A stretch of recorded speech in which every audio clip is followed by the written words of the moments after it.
Victoria Montenegui, todo bien.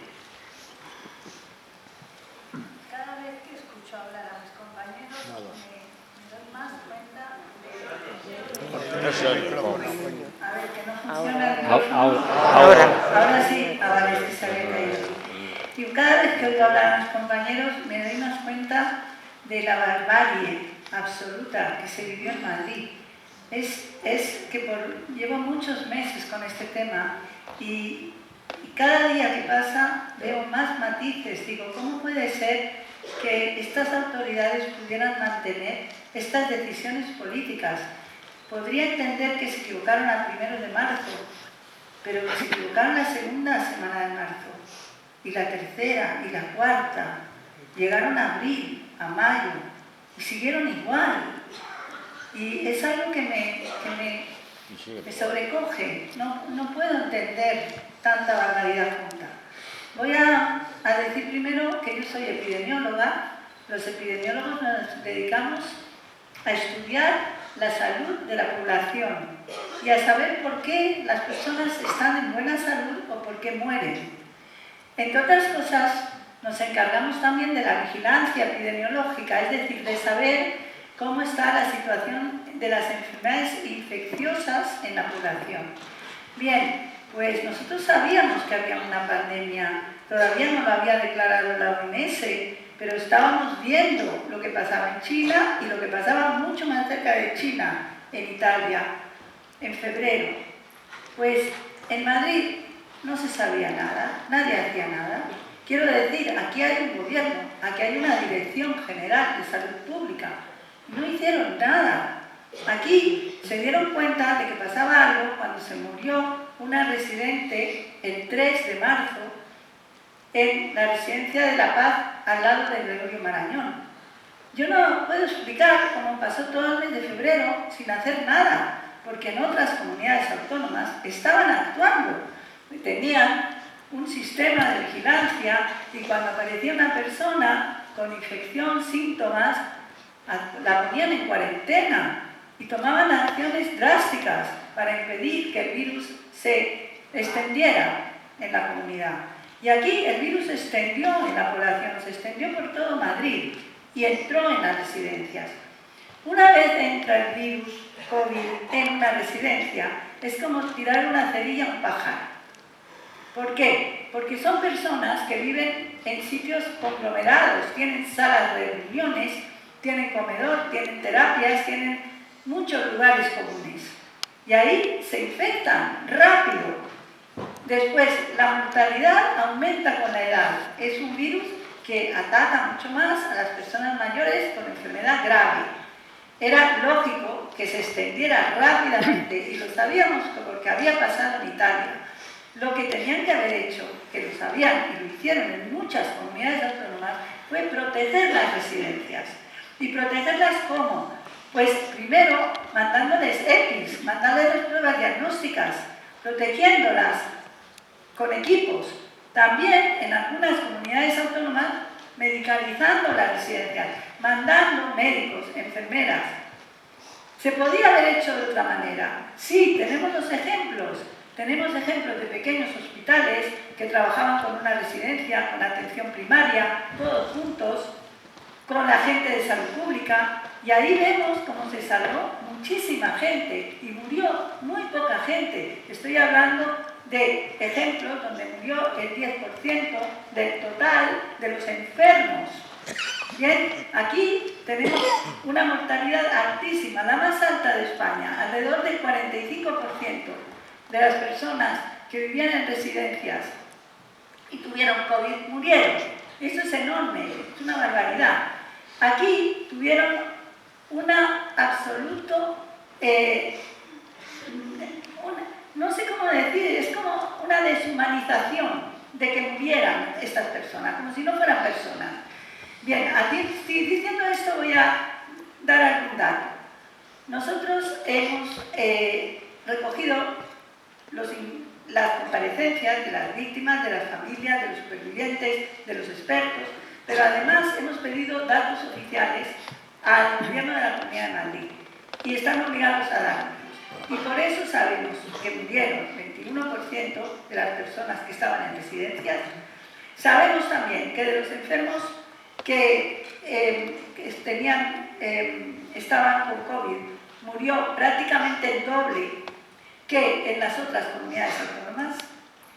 Sabemos también que no tenían material para protegerse y que no tenían tampoco pruebas de diagnóstico, por lo tanto muchas dificultades, prácticamente imposible separar a los enfermos de los no enfermos, porque es una enfermedad donde la mitad de los infectados son asintomáticos. Y a todo esto se une que el día 6 de marzo se toma una decisión que es impedir que las ambulancias vayan a las residencias, que no contesten, que no se trasladen a personas de residencias a hospitales.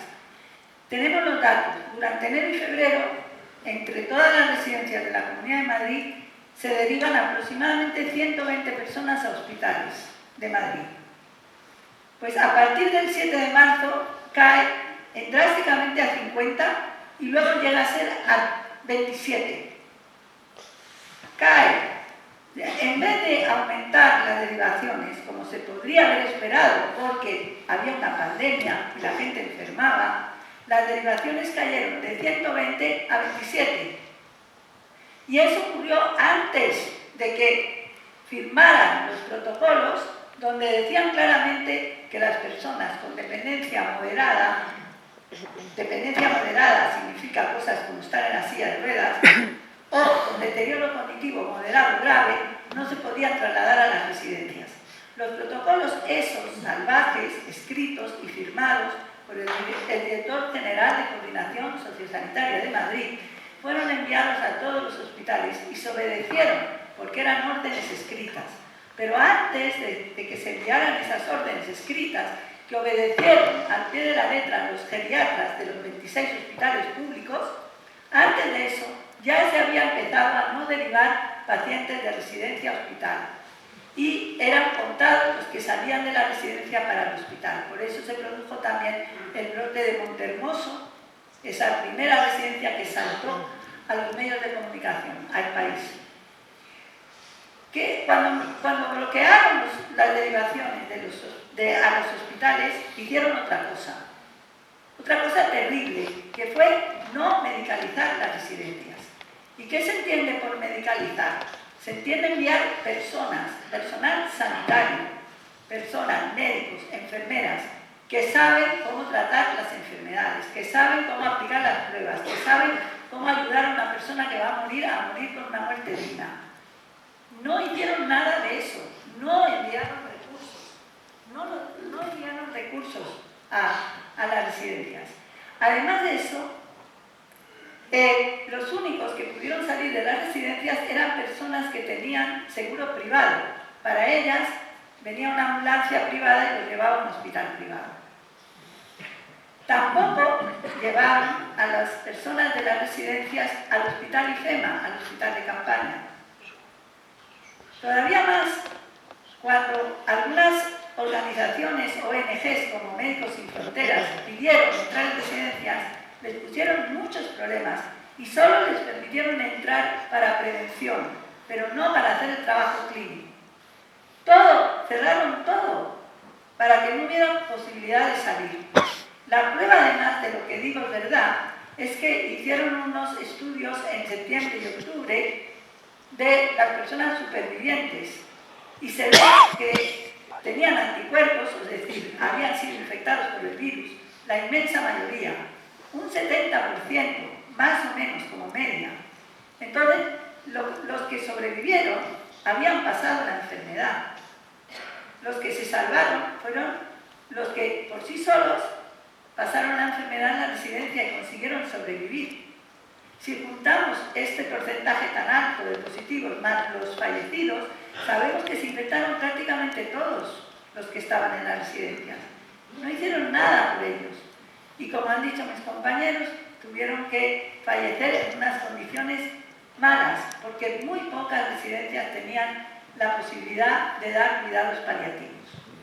Todo esto, con los datos oficiales de la Comunidad de Madrid, está escrito en el informe, como os ha dicho mi compañera, con las 4 palabras que podéis buscar Comisión Verdad, Residencias Madrid, WordPress, lo podéis buscar en internet.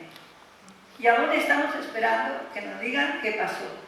El derecho a la verdad, además de los otros derechos que no se respetaron, porque el derecho a la vida, que es el primer derecho, no se respetó, toda la discusión de derechos no respetados de Amnistía Internacional es completa, pero además el derecho a la verdad. ¿Por qué estamos aquí hoy? ¿Por qué estamos nosotros aquí hoy? Porque estamos diciendo, tenemos derecho a saber qué ocurrió. ¿Por qué no sabemos qué ocurrió? Cuando ocurrió semejante barbarie, ¿por qué a fecha de hoy todavía estamos rogando para que haya una comisión de investigación oficial? Nosotros hemos hecho lo que hemos podido, pero somos 7 ciudadanos, no somos jueces que podemos pedir que nos envíen las actas de cualquier procedimiento que hubo, cualquier venta, compra de material, cualquier asignación de personal. No podemos. Hemos tenido acceso a una información que es contundente, pero no tenemos el conocimiento exacto de qué ocurrió en cada día en cada hospital. Lo tienen los médicos en los hospitales, los geriatras tienen todas las conversaciones, todas las decisiones médicas escritas, todo está ahí en las historias clínicas. Todo eso está ahí, son documentos que existen. No tenemos acceso a ellos porque no nos lo quieren dar. ¿Y por qué no nos lo quieren dar? ¿Qué es lo que están escondiendo? ¿Y por qué no hay un juez que diga, esto hay que hacerlo, hay que saber lo que pasa? Con esa pregunta nos quedamos sabiendo, como ha dicho Carlos, que hoy las residencias están peor de lo que estaban antes. Y no pueden estar mejor, porque nadie ha asumido responsabilidades por lo que ocurrió. Y para que se puedan cambiar las cosas, se tiene que decir, lo hice mal y lo tenemos que hacer mejor y tenemos que saber cómo se hace y prepararnos porque vendrán otras pandemias y estamos en cuestión de epidemiología y de servicios de salud pública, estamos igual, no, peor de lo que estábamos cuando empezó la pandemia.